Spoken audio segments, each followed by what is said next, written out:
of this world. Nice, love it. Hello, kom ons maak 'n gebraai. Dan snoek op die cola. Yan, sons. Julle, ons het die snoek afgespoel 'n paar keer. Het ek hom afgespoel. Ek het my foil oopgegooi. En nou gaan ek my snoek neersit met die vel aan die onderkant.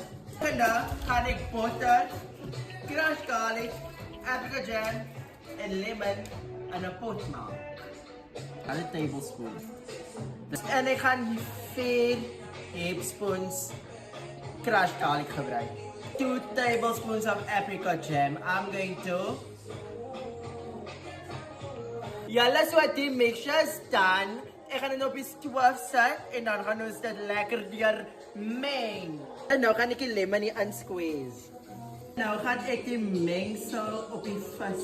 Oeh, dit ruik lekker. Okay, julle, nou gaan ek die eie opsit. Die vis is klaar ge-marinate.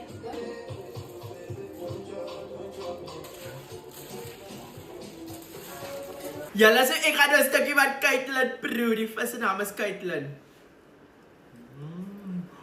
Wait.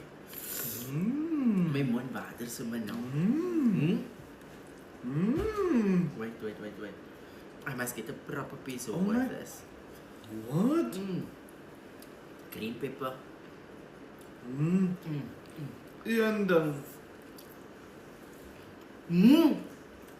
very nice. Very nice. What the hell? Something out of this world.